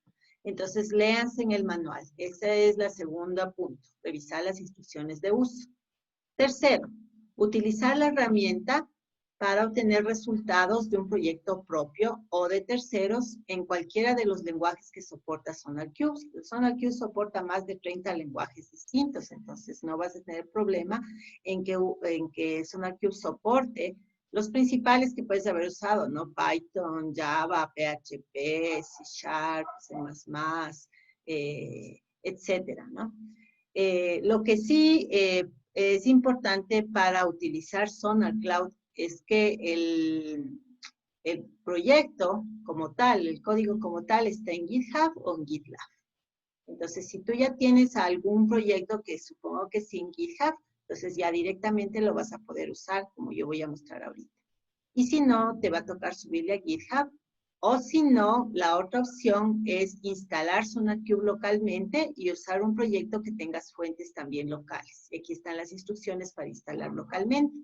Cuando instalas localmente, tienes que subir el servidor o iniciar el servidor, que es un servidor web, y accesar a la interfaz gráfica a través del navegador por el portal 8080. Entonces, lo que harás es entrar a localhost, puerto 8080, y ahí verás la información que te voy a mostrar ahorita. Y una tercera opción, digamos que tú no tienes acceso ahorita a un proyecto propio ni en GitHub, ni en tu máquina local, entonces usar algo de terceros. Siempre vas a poder encontrar algo que alguien ha posteado en GitHub que es de uso público y poder hacer el análisis. Eso es lo que yo hice en este ejemplo. Entonces, en este ejemplo, hice una búsqueda de aplicaciones de comercio electrónico y encontré esta aplicación WooCommerce. Y entonces le corrí al SonarQube desde SonarCloud. Y acá en la pestaña Overview, esta es la pantalla que debes capturar. Entonces, nuevamente, acá no te olvides de darle clic para que se vea tu nombre y tu correo. Esta es la captura que necesito, ¿no? Entonces, aquí está tu foto, está tu nombre, está tu correo. Acá está el nombre del producto que evaluaste. En el caso WooCommerce, acá está en dónde está. En este caso es un proyecto que está en GitHub, ¿sí? Y acá están los resultados. Desde aquí puedes ver el que te estaba comentando, ¿no? Por ejemplo, el Quality Gate. Y en este caso, este proyecto pasa esta variable al menos, la variable del Quality Gate. Para hacer el análisis, pues haces esta pequeña captura y luego aquí en el signo de pregunta tú puedes ver alguna información adicional sobre el Quality Gate. Y también como vimos en el manual de usuario. Entonces voy a repasar rápidamente cuáles son las métricas que necesito que ustedes capturen y analicen. Entonces ese es el punto 4. Elaborar el informe utilizando la plantilla. El informe debe incluir los resultados y análisis de los siguientes aspectos. Release ability, que significa la habilidad de lanzar un release. O sea, si la herramienta te dice ya está listo para salir a producción o no está listo para salir a producción. Ese es el Quality Gate Status. Cuando te da verde, según la herramienta, no es un producto perfecto, pero ya podría ir a producción. La confiabilidad, ahí vas a medir el número de bugs, conteo por nivel de severidad, el rating y el esfuerzo de remediación. En la parte de seguridades, vulnerabilidades, conteo por nivel de seguridad, el rating de seguridad, los hotspots, que son puntos del código que se deberían mejorar desde una perspectiva de seguridad, el rating también, las categorías, y el conteo de vulnerabilidades y hotspot por cada una de ellas, que son la categoría WASP, SANS y CWE, que son los 3 estándares de seguridad que analiza la herramienta. En mantenibilidad, el conteo por nivel de severidad de los code smells. Un code smell no es un bug, por eso no está acá arriba, pero sí es un código que se podría mejorar, que podría refactorizarse, ¿no? Entonces aquí te cuenta el número de code smells, la deuda técnica, que es el esfuerzo que se necesita para corregir, en este caso, esos code smells, y el rating de mantenibilidad. En duplicaciones, la densidad, es decir, el porcentaje de código duplicado, cuántas líneas duplicadas, cuántos bloques duplicados, cuántos archivos con duplicaciones existen en el producto. En cuanto a tamaño, a pesar de que en el foro, una de esta semana, una de las preguntas que había hablaba sobre line of code como una métrica no tan ideal. De todas maneras, se sigue calculando para tener como una idea general, pues, del tamaño del producto, ¿no? Entonces, acá, en cuanto a tamaño, necesito saber las líneas de código, las líneas de comentario, el número de instrucciones, funciones, clases, conteo de líneas distribuido por cada uno de los lenguajes que están siendo utilizados en ese producto, ¿no? Nuevamente, todo esto no lo vas a hacer a mano, todo esto te da automáticamente la herramienta. En complejidad de código hay 2, la ciclomática y la cognitiva. ¿Sí? El conteo por las 10 reglas de lenguajes más incumplidas. La herramienta también tiene almacenada lo que se llama reglas de mejores prácticas de los lenguajes de programación, por ejemplo, de PHP o de Python. Y si es que el código está rompiendo alguna de esas mejores prácticas, te avisa. Entonces aquí necesito la captura de ese conteo. ¿Sí? Y lo último es subir el archivo con este nombre acá hasta la fecha planteada, ¿no? Que es lunes que viene a las 4 de la tarde. Entonces vamos a ver algunas de estos resultados donde los puedes encontrar en la herramienta. Entonces me regreso a la pantalla del Sonar Cloud. Aquí estoy en Sonar Cloud, aquí estoy en mi proyecto, el que escogí. Por cierto, para buscar proyectos, normal, ¿no? Utilices aquí este cuadro donde dice busque por proyectos y pones alguna palabra de búsqueda y vas viendo, ¿no? Puedes buscar por lenguaje de programación, puedes buscar por tipo de proyecto, por ejemplo, proyectos mobile, por decirte algo. ¿Sí? Y entonces te van a salir una lista grande de proyectos que puedes utilizar si no quieres usar un proyecto tuyo o no puedes. Sin embargo, yo les recomiendo altamente que trabajen con un proyecto que ustedes hayan participado en el desarrollo, porque eso te va a dar mayor aprendizaje, porque te va a ayudar a ver los errores que tú has cometido, los efectos que tiene ese producto y te va a ayudar a darte cuenta de los problemas de calidad de tu propio producto. Entonces, fíjense en que en esta pantalla, que es la pantalla de Overview, aquí nomás ya tengo la mayoría de los resultados. Acá está, por ejemplo, lo que debes capturar para la parte de tamaño, la línea de código y la división por lenguajes. ¿Sí? Aquí está 120.000 líneas de PHP, 41.000 líneas de JavaScript y así sucesivamente. Acá está la parte de la confiabilidad. En este producto hay 429 bugs o defectos. Y aquí está el rating. En este caso el rating es E, porque hay al menos un defecto que es de tipo blocker, que es el tipo más grave, ¿no? Entonces, aquí en las seguridades, aquí ya te muestra la vulnerabilidad, 8 vulnerabilidades, y el rating que es E también.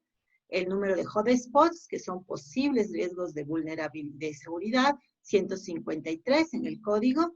En mantenibilidad, para arreglar este producto se necesitaría una persona trabajando durante 239 días, acorde al cálculo que hace la herramienta, porque hay 7.600 codesmels, es decir, 7.600 lugares en los cuales se debería mejorar el código. En duplicaciones, este código tiene 18.9% de duplicaciones y aquí está el número de bloques duplicados. Entonces, aquí te muestra la información general. Algunas de las cosas que te estoy pidiendo, tienes que ir a verlas en las otras pestañas. Eso te explica la guía de usuario, ¿no? Por ejemplo, aquí, si yo me voy a la pestaña de Issues, fíjate que aquí yo ya puedo ver la distribución de los bugs por tipo de severidad. Entonces, los tipos de severidad son blocker, crítico, mayor, menor. Básicamente esos son los 4 tipos, ¿no? Y entonces aquí puedes ver incluso por línea de código, ¿no? Entonces aquí te va marcando cuál fue el problema y de qué nivel es. Es un bug de nivel crítico y este fue el problema que se tuvo. Este es el archivo en donde está el problema. Y así sucesivamente por todos y cada uno de los problemas, ¿no? Entonces, si tú vas abriendo acá las opciones, por ejemplo, acá en lenguaje, puedo yo, por ejemplo, buscar solamente los problemas que tienen que ver con PHP, por decir algo.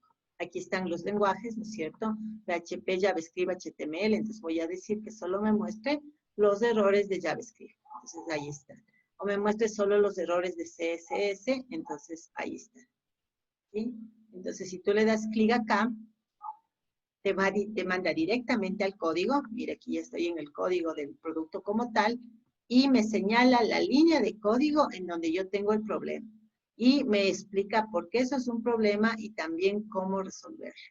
Entonces, en realidad el desarrollador con esta herramienta ya no tiene pretextos para limpiar su código mientras lo cocina, mientras lo desarrolla, ¿sí? Lo que sí tendría que tener es esta, digamos, prevención de ir corriendo el Sonar Cube conforme va desarrollando el código e ir depurando este tipo de cosas. Entonces, esta es la herramienta. Algunas de las otras cosas que les pido lo pueden encontrar aquí en la opción de Measures. Por ejemplo, si yo me voy al tema de complejidad, entonces aquí está la complejidad ciclomática y la complejidad cognitiva y los números que te marca. Entonces, capturas esto y haces el análisis. ¿Este número es bueno o malo? ¿Qué significa? ¿Este número es bueno o malo? ¿Qué significa? ¿No? Aquí está el tema de mantenibilidad. Entonces, aquí tienes toda la repartición del tema de mantenibilidad, etcétera, etcétera, ¿no? Entonces, aquí puedes ir abriendo y viendo las opciones, en lugar de simplemente deambular buscando aleatoriamente cosas. Nuevamente te recomiendo léete la guía de usuario. Y ahí vas a encontrar la información en orden de todo lo que hace la herramienta y por ende de lo que yo te estoy pidiendo para el informe de laboratorio. Entonces, eso es básicamente los dos trabajos, ¿no? Esa lectura corta, porque solo son 2 secciones que les estoy pidiendo, y este laboratorio.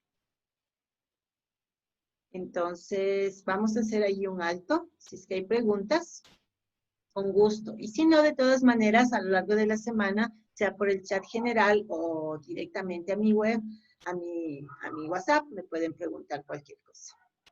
¿Alguna duda hasta aquí, hasta el momento? ¿Cómo vamos? Y en la captura de la pantalla principal, ¿necesariamente debe estar la foto?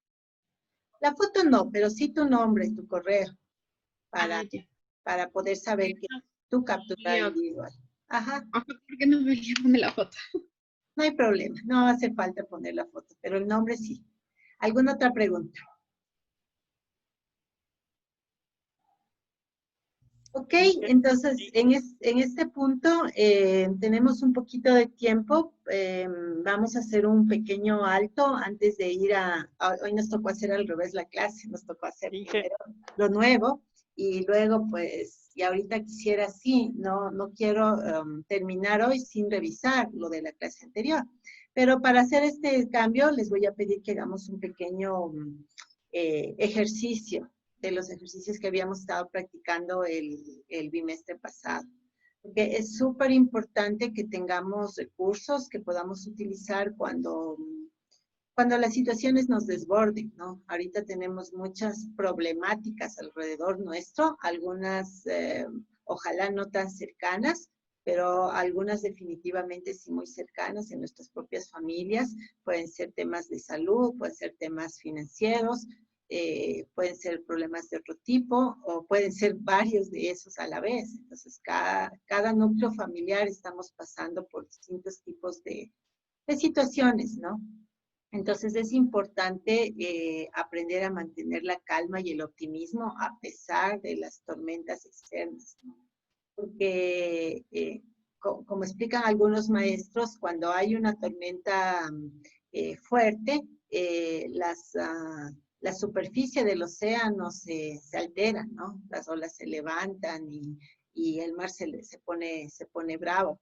Pero si tú te hundes, si tú te sumerges más abajo de la superficie, si vas un poco más adentro, las aguas de adentro, las aguas del fondo del mar, del océano, siempre son calmas. Entonces, lo que se recomienda es que las personas seamos como los océanos, ¿no? Aunque haya turbulencia en la superficie, porque el clima está así, porque las situaciones externas obligan o llevan a esa turbulencia externa, que eso no afecte tu paz interior. Que si navegas hacia adentro en el fondo de tu corazón, haya calma, haya tranquilidad. Incluso tranquilidad para poder sobrellevar las circunstancias adversas. ¿Sí? Porque la circunstancia va a ser la misma, estés actuando desde la calma o estés actuando desde la desesperación. Lo que pasa es que si ante una circunstancia adversa actúas desde la desesperación, lo más seguro es que cometas errores, tomes las decisiones inadecuadas, digas o hagas cosas de las que luego te vas a arrepentir, dañes relaciones, ¿sí? Pierdes oportunidades. Todo por actuar desde la desesperación, desde la inconsciencia. En cambio, frente a la misma situación adversa, si se actúa desde la calma, vas a poder lograr una mejor solución. Y lo mismo se aplica para situaciones favorables. Si te pasa una oportunidad muy buena y no tienes la calma para saber aprovechar, también la puedes dejar ir. Entonces, no importa si las circunstancias externas son positivas o negativas, obviamente en la superficie tú vas a sentir, digamos, la influencia de esas circunstancias, pero en el fondo, dentro de ti, en tu corazón, en tu mente, en tu espíritu, es importante mantenerla. Entonces, esa calma la logramos cuando la perdemos o la retomamos cuando la perdemos desde la respiración. Así es que vamos a aprender a practicar, mejor dicho, un poquito de respiración para la calma interna. Entonces, siéntate mejor en tu asiento y separa la espalda de donde estés arrimado, si es que estás arrimado o arrimada. Si tienes un espaldar o una pared o estás en un sillón ahí medio tumbado, entonces sal de ahí y pon la espalda recta como estoy poniendo yo ahorita, sin ningún apoyo atrás. Si ustedes se fijan, yo jamás tengo una silla con respaldo detrás de mí. Siempre procuro que mi espalda se sostenga por sí misma para que mis músculos trabajen y estén activos, se fortalezcan. Entonces, es importante, obviamente, hacer ejercicio, pero también es importante tu actitud en cada situación, ¿no? Entonces, cuando estés tomando clases, no estés siempre recostado o arrimado o en un espaldar. Puedes algún momento levantarte y tomar tu clase de pie. Puedes incluso caminar un poco de un lado a otro mientras sigues viendo la pantalla. Entonces, Busca maneras creativas de mantenerle a tu cuerpo en actividad física, aún durante los periodos de clase. Porque si simplemente te resignas a estar recostado en un sillón o en tu cama o en una silla, en el comedor o en tu estudio, inmóvil de cuerpo, viendo y viendo y viendo una pantalla, pues obviamente eso va a tener repercusiones también en tu cuerpo, ¿no? Bueno, ahorita separemos la espalda y elevemos el pecho a través de elevar el esternón hacia arriba. Entonces, lleva el esternón hacia arriba, hombros hacia atrás y hacia abajo. Las manos, las palmas se colocan sobre tus muslos de una manera cómoda con los codos pegados hacia ti sin tensión. La idea es no tensionar. Ahorita vamos a trabajar un poco la calma desde el enfoque en una meta o en una intención. Metas positivas, intenciones positivas. Un framework mental luminoso va a llevar a que tu vida tenga más luz. Entonces vamos a trabajar eso, ¿no? Para ello es muy importante cómo enfocas tu mirada. Entonces vas a colocar el mentón paralelo al piso, de tal manera que tu línea de vista vaya a la misma altura de tus ojos. No caiga hacia abajo, fíjense que como para ver hacia abajo tuve que bajar el mentón, agacharme, ni vaya hacia arriba. Entonces estoy exagerando, pero estoy yendo hacia arriba mi vista. Entonces regulo de tal manera que el mentón y mi línea de vista vayan paralelas al piso. Y mi vista va a caer en algún lugar u objeto, ¿no? En una ventana, en una cortina, en una pared, en un mueble, en una pantalla. Si para ver recto ya no me ves a mí, ya no ves la pantalla, no importa. ¿Sí? Lo que necesito, lo que quiero es que tu vista esté recta, ¿sí? Y tu esternón arriba para que tu pecho esté también abierto. Entonces es como que tu postura representa tu actitud de estar abierto al futuro, abierto a la vida, ¿no? Tanto desde tu pecho como desde tu mente, desde tu visión, ¿sí? Con una visión hacia adelante. Eso es un poco lo que queremos representar con la postura. Entonces, usa tus manos como palancas en tus muslos para crecer un poco más. Entonces, elévate un poco más sobre tu columna para estar un poco más erguido, más erguido. Fija tu vista en lo que tengas al frente y trata de no parpadear. Como que estás apuntando con tus ojos a la meta que quieres conseguir. Puede ser una meta muy corta o a mediano plazo o incluso a largo plazo. O a la intención que quieres enviar. Tal vez quieres enviarle un saludo, una intención de salud o de que esté bien a alguna persona querida tuya, conocida tuya. Entonces piensa esa persona a quien le quieres regalar una intención positiva o piensa esa meta en la cual quieres enfocar tu energía. Y mira directamente al frente como si estuvieras con la vista proyectando, apuntando a esa meta. Si quieres, puedes bajar los párpados, pero sin hacer fuerza, solamente cierra los párpados, sin embargo, tu mirada sigue dirigiéndose al frente. No dejes que la vista baje, aunque cierres los ojos. Y ahora es tu última oportunidad de acomodar tu postura. Espalda recta, esternón al frente, hombros atrás y abajo, mentón paralelo al piso, mirada firme hacia el frente con ojos abiertos o cerrados.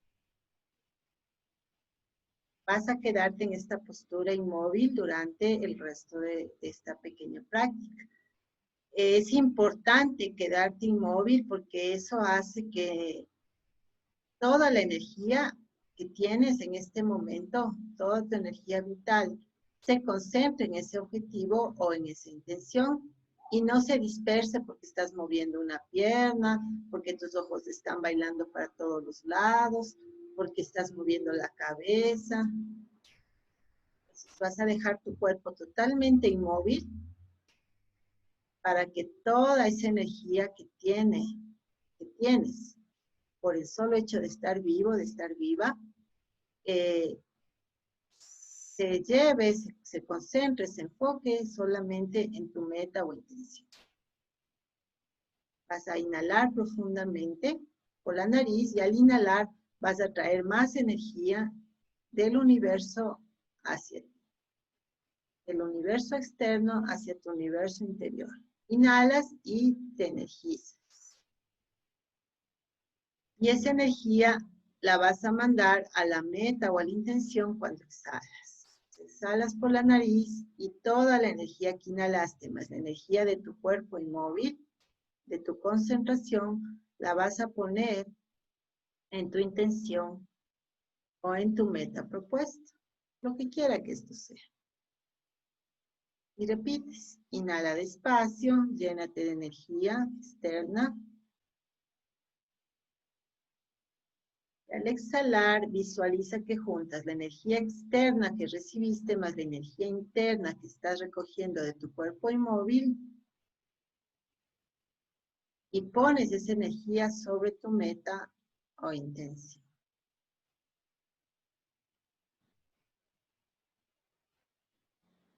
Y repites. Vamos a hacer esto todos juntos, pero en silencio por unos pocos minutos. Olvídate del entorno, olvídate de la hora, del día, de dónde estamos.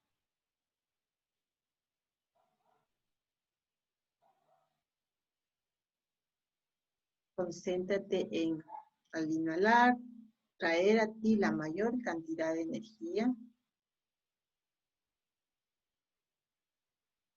Al exhalar, reunir tu energía interna más esa energía externa y poner sobre tu intención. Mandarle a esa persona ese saludo, ese deseo de que esté bien, de que su salud mejore, si es que ese es el caso, de que su situación mejore, o simplemente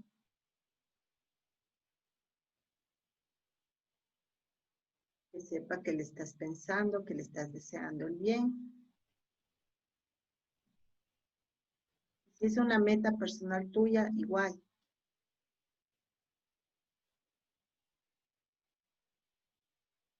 Que tu meta vea que no te has olvidado, que no la has abandonado, que estás ahí.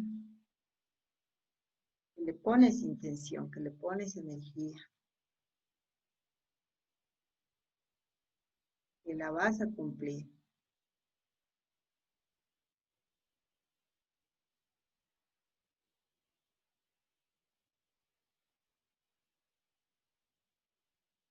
Inhala lento y profundo, llena los pulmones de oxígeno. Exhala despacio y conscientemente, trabajando sobre tu intención con tu voluntad.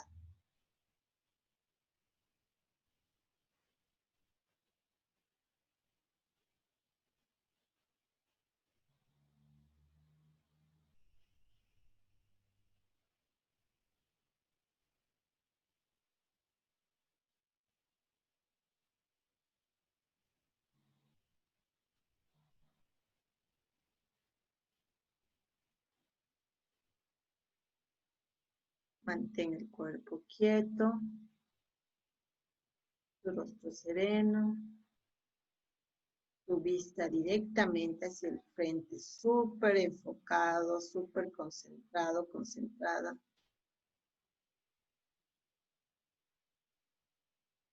En lo que te propones.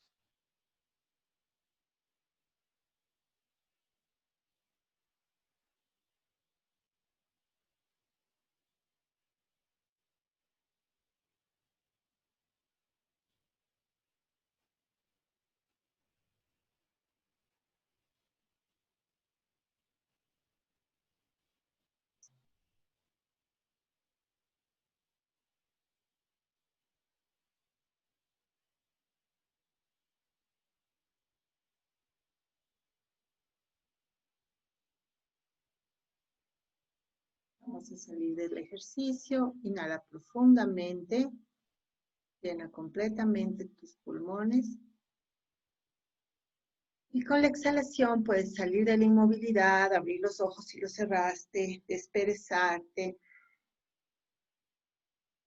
Si quieres volver a arrimarte, está bien.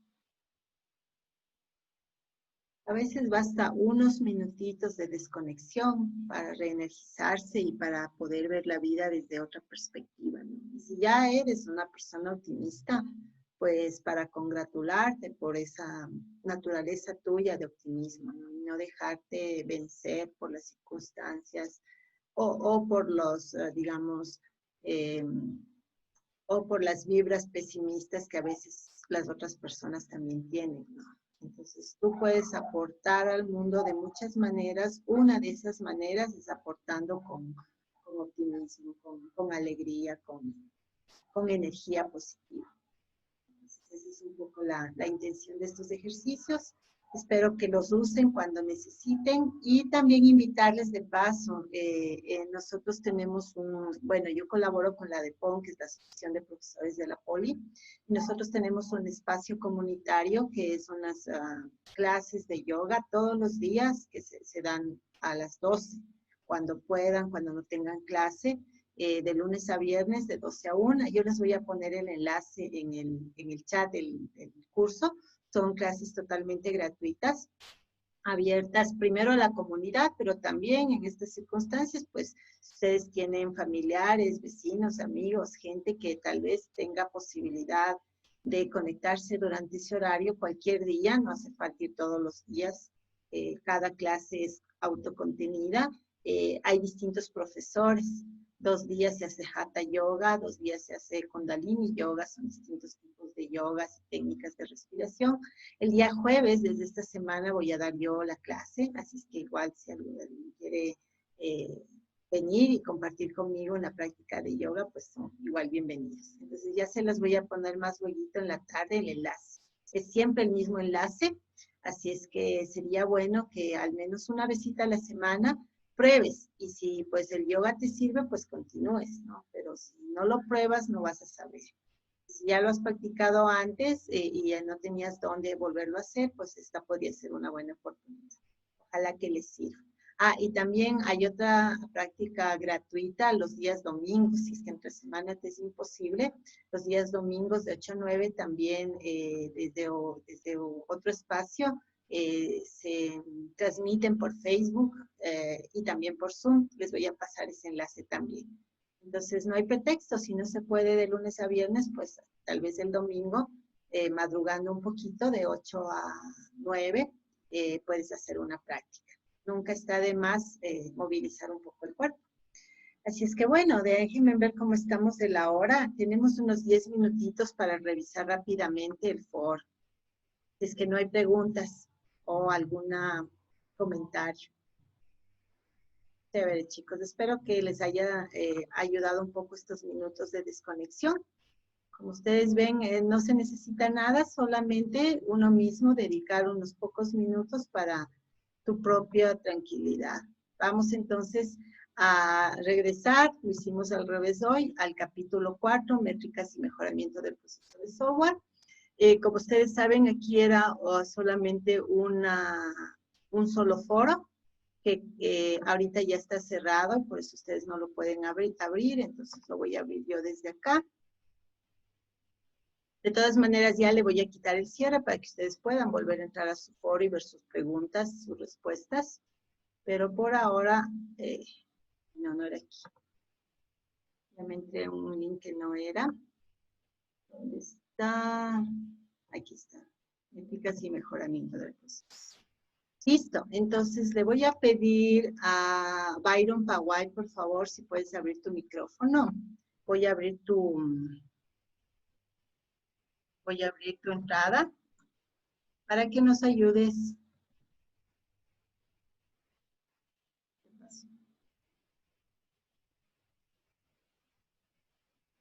Byron, hiciste el deber. Porque no te encuentro. No. Entonces vamos con otra persona. Voy a buscar acá más bien. Veamos. Por favor, Luis Llanes. Por lo visto, Byron es uno de los compas que no entregó el deber.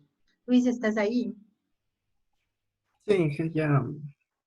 Entonces te pongo ahorita para que por favor nos ayudes haciéndonos acuerdo cuál era la pregunta y nos cuentes cuál fue la respuesta que tú pusiste y aquí vamos revisando si estamos de acuerdo con eso. Dale. Bueno, la pregunta era sobre el Goal Question Metric y lo que es el paradigma. Entonces nos pedía escoger cuál era la definición más o menos y de qué se trataba. En este caso yo escogí lo que es la respuesta B, que the right metric will help answer a question about the salary defines goal.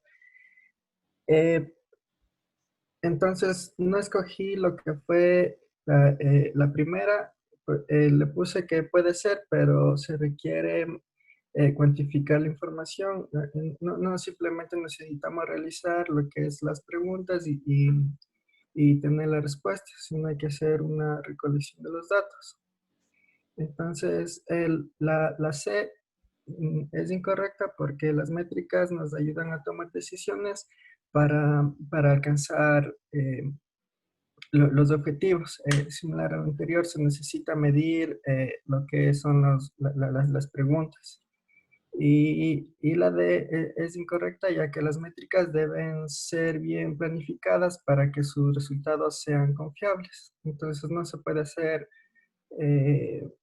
sin una planificación las diferentes preguntas o tener un objetivo a cumplir mediante las métricas. Tu respuesta es correcta, la respuesta correcta es la B. Y como el nombre mismo dice del paradigma, y como vamos a ver en el laboratorio de esta semana, hay gran cantidad de métricas que se pueden sacar, ¿no? Pero para que estas métricas valgan la pena, deben responder a una pregunta que esté asociada con una meta específica que quieres cubrir. Por ejemplo, si mi meta es mantenibilidad, mi pregunta puede ser qué tan analizable es este código, y la métrica será una fórmula que me permita medir la analizabilidad. Entonces tiene que estar todo relacionado. Solamente en tu respuesta de por qué no es la A, realmente la razón por la cual no es la A es porque una pregunta, de hecho, no puede ser un indicador, porque la pregunta per se no te da una cuantificación. La pregunta lo que te permite es un poco definir a la métrica. ¿Sí? Entonces es como una definición de la métrica, pero formulada como una pregunta. Entonces la pregunta como tal no te da ninguna valoración. La medida va a venir dada por la métrica, ¿no? Entonces es un poco, de todas maneras, obviamente A era incorrecto. Ayúdame, por favor, Luis, con la pregunta 2, de la misma manera.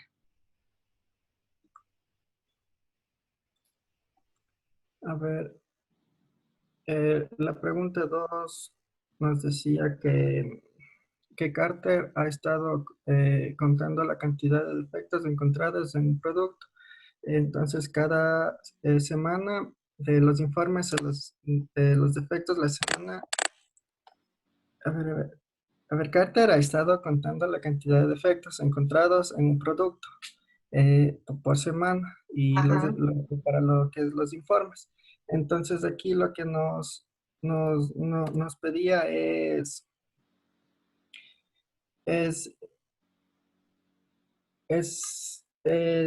por qué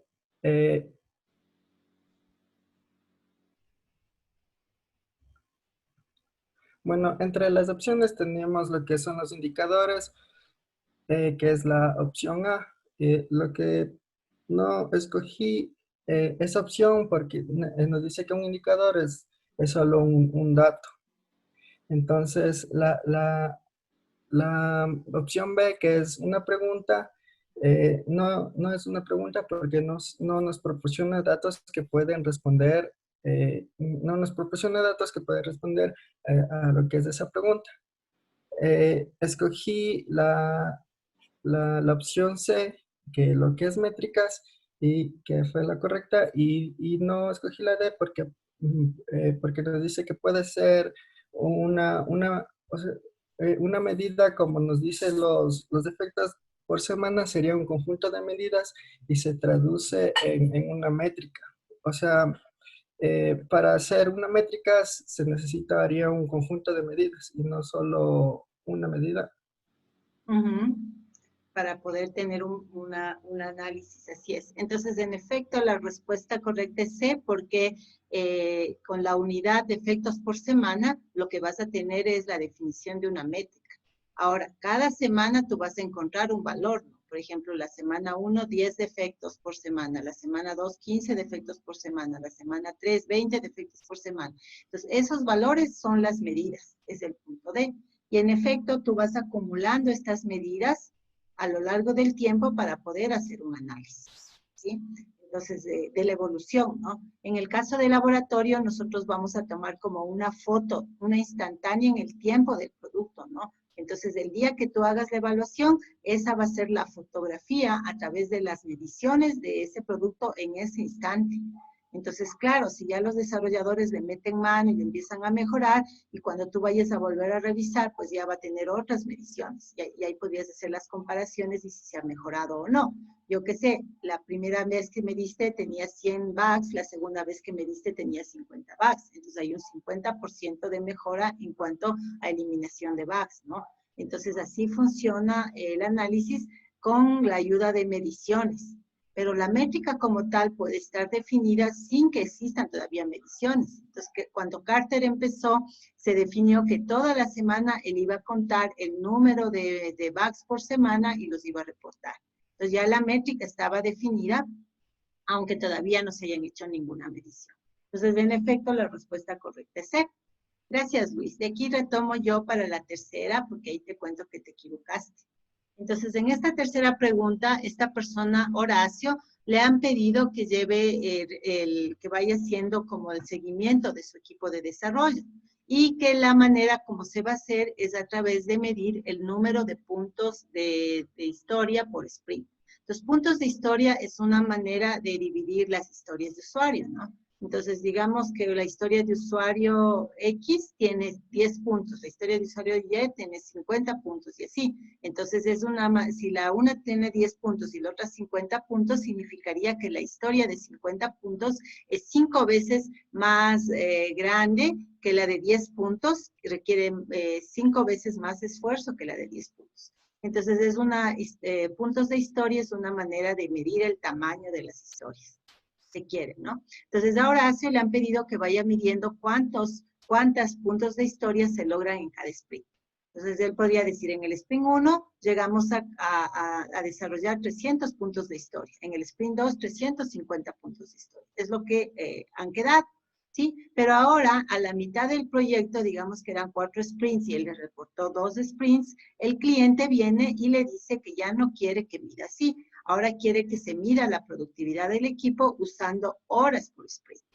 Entonces, en lugar de yo decir, logramos desarrollar 200 puntos de historia en este sprint, que yo diga, mi personal trabajó 500 horas en este sprint. Porque además no sabemos los puntos de historia cuántas horas tomaron en la realidad, ¿no? Entonces, el cliente quiere que ahora ya no se mida por puntos de historia, sino por horas. Esa es la situación. Entonces, Horacio le explica al cliente que eso no es una buena idea, porque ya no se va a tener una métrica de calidad. Y entonces, ¿cuál es la razón? Las opciones es, porque eso es muy específico al proyecto, A, B, porque no es objetivo, C, porque no es simple, y D, porque no es consistente con comunidad. Entonces, la métrica horas por sprint sí es simple, porque solo tengo que contar horas. Entonces, C, no es cierto, porque sí es una métrica simple. B, la métrica horas por objetivo sí es objetiva, porque no es que depende de mi subjetividad y si yo quiero, a alguno le digo 5 horas, al otro 10, o sea, son las horas que son, no importa cómo se llamen, no importa si me gusta o no, si le quiero o no, si me cae bien o no. Entonces, sí es una métrica objetiva. Entonces, la respuesta no era B. Específica al proyecto no es, porque horas por sprint es para cualquier proyecto. Entonces, A, B, C no son la correcta. El problema con esta métrica es que no es consistente como unidad. Entonces, si yo empecé a medir con con cantidad de puntos de historia por sprint y a mitad del proyecto me paso a medir con horas por sprint, ahí le fregué al tema del análisis general, porque ya no puedo comparar, es como tratar de comparar peras con papas. Entonces, si yo empecé a medir con una unidad y luego me paso a medir con otra unidad que no es comparable, no va a haber consistencia. Y si pudiera cambiarme de unidad siempre y cuando yo pueda hacer un mapeo y pueda decir, ok, lo que ya medí antes lo puedo transformar a la nueva unidad. Por ejemplo, digamos que yo estaba midiendo con centímetros y de pronto viene el cliente y me dice, no, ya no mides con centímetros, ahora en adelante mide con pulgadas. Entonces, si cambio de unidad, sí es molestoso, pero sí podría hacerlo porque de ahora en adelante mido con pulgadas y lo que anteriormente medí con centímetros, pues hago la fórmula, ¿no? Sé que una pulgada tiene 2 puntos no sé cuántos centímetros, entonces transformo y ya. Pero en este caso no es transformable, no es consistente como unidad. Por eso la respuesta es D. Lo demás sí puede ser medido entre proyectos, si es objetivo, si es simple, pero en este caso no es consistente. El problema fue que ya se empezó con un tipo de medición y no hay cómo hacer una transformación hacia el nuevo tipo de medición. La otra moraleja de esta pregunta es que a veces el cliente te va a pedir cosas que no le convienen a sí mismo, porque él, pues, obviamente no es el experto en la parte técnica. Entonces, es nuestra responsabilidad no dejar que el cliente nos haga hacer cosas que no le convienen a él mismo, pero explicarle las razones, ¿no? Entonces, en nuestra profesión no se aplica tanto eso de que el cliente siempre tiene la razón. Cuando nosotros sabemos que no tiene la razón, no tenemos, es nuestra responsabilidad explicarle que no le conviene algo y un poco hacerle entender cuál es el curso de acción correcto técnicamente hablando. Entonces, eso es con respecto a la pregunta número 3. Gracias, Luis. Voy a ir con otra persona. Ay, perdón, no quería cerrar la compartición, solamente quería salirme del trabajo de Luis, David, y le voy a pedir ahora, ojalá que esté presente, para ya ir cerrando, veamos un par de cositas más de este trabajo. Carlita, ya que está ahí tu trabajo, ¿estás, por favor, con micrófono?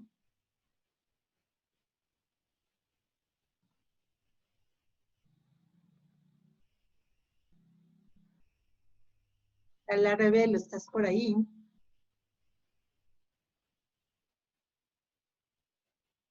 Parece que Carla no está. ¿Alguien que me quiere? Ay, sí, hola. La pregunta 4, mija, si puedes de una vez leernos ya rellenada. No, dije, soy Andrea, le decía que no está Carlita. Vas a entrar tú. Ya, dale, entre. Ya. En la 4, la métrica popular de tiempo de actividad se utiliza para medir el requisito no funcional de fiabilidad. Ya, en el mío yo puse la respuesta la A, Está bien. porque los literales B y C no son correctos, ya que se puede medir la fiabilidad y el rendimiento, y el literal D no es correcto porque el tiempo de respuesta se medirá el rendimiento y no la fiabilidad. Así es. En D, tiempo de respuesta es una medida de rendimiento, ¿no? La métrica de complejidad, como acabamos de ver, no es una medida de desempeño. Vamos a usarla en el proyecto, ¿no? La métrica de complejidad es una medida del código para la mantenibilidad. Mientras más complejo es un producto de software, menos mantenible es. Entonces, la C tampoco es porque es incorrecto. Y el uptime no es una métrica de desempeño tampoco, sino es una métrica de confiabilidad. Y la confiabilidad es, por cierto, el atributo más importante, de cierta manera, en un producto de software, porque lo primero que necesitamos es que el cliente confíe en el producto. Entonces, esa confianza tiene que ser del mismo nivel como tú puedes confiar en un amigo o en un familiar que va a estar ahí, o en una pareja que va a estar ahí cuando tú necesites, en tiempos de necesidad. Entonces, esa misma confianza que uno tiene en una persona que sabe que no le va a fallar, que va a estar ahí el momento que se le necesite, sea en las buenas o sea en las malas, sea para festejar o sea para acompañarte en un momento de crisis, esa misma confiabilidad, ese mismo sentir es el que el cliente necesitamos que tenga con respecto al producto de software. Y por eso el uptime es importante, ¿no? El uptime es el tiempo, como decía Andrea, que el producto va a estar arriba, va a estar disponible, va a estar listo para utilizarse. Y el downtime sería lo contrario, el tiempo que probablemente el cliente va a querer usar y no va a encontrar el producto. Entonces, queremos minimizar el downtime, queremos maximizar el uptime hasta el valor más alto posible porque eso genera confiabilidad. Se nos acabó el tiempo, así es que nos vamos a quedar ahí. Como hoy día el aula virtual se puso rara, pues no fuimos en orden. De todas maneras, yo ya les voy a abrir